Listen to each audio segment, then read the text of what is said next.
So recently I was looking through some of my old Scratch projects when I came across this RPG adventure game.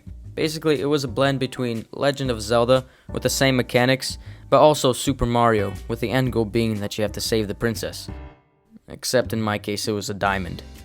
Okay, now if we play this, there's a little NPC to talk to. Let's go see what he wants.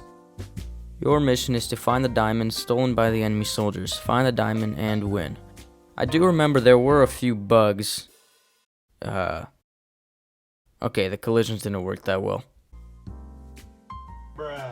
Okay, we can go inside and collect the 4 coins.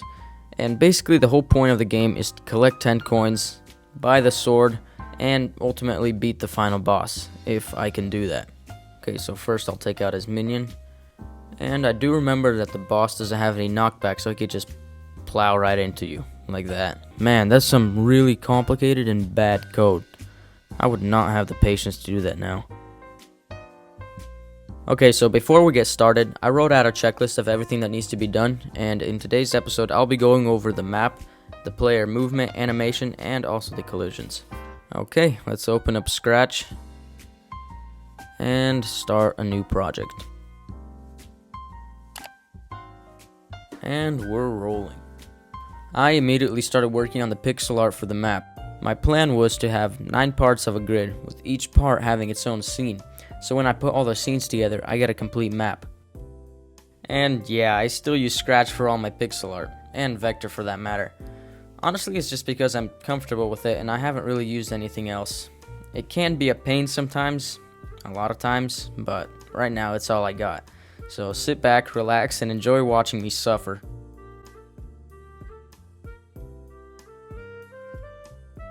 When it came to making a shop, I didn't want to repeat what I did in the original version, which was just an ugly box that said press B to buy. Instead, I wanted to have something like the blend between the interior of an armor shop and a general store, but ultimately a bit more cozy. So that's what I did. And here it is. Beautiful. Dang, man. I actually like that. I don't know. How's my art? You guys could tell me what you guys think about it in the comments section down below. Well, that's the end of this episode. Thanks for... Next, I needed to make a dungeon scene for where the boss fight would take place. I basically used the same layout as in the original, but I just upgraded the art a little. Anyways, here are the results.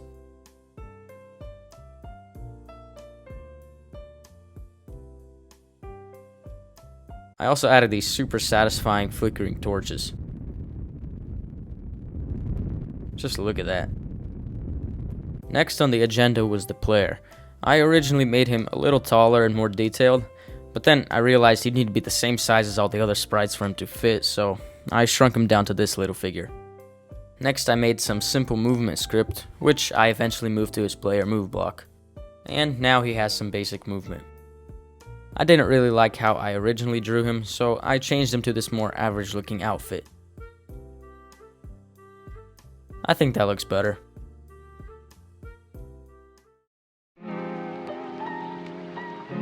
I made this little rectangle for the Then I moved the movement script from the player sprite to the collision block sprite, and then tweaked the code a little. Then I added the collision for the rest of the map, which was a bit of a pain, but it needed to be done. And now the player can't walk through walls. The collision can use a little bit more work, but for now that'll have to do. Normally, when the player pushes 2 of the movement keys at once, the character would move diagonally, which is exactly what I didn't want. So I edited the script so that the player can only move in one direction at a time. Now when the player wants to move diagonally, it's more like a staircase pattern. Well, that's the end of this episode. I hope you guys enjoyed.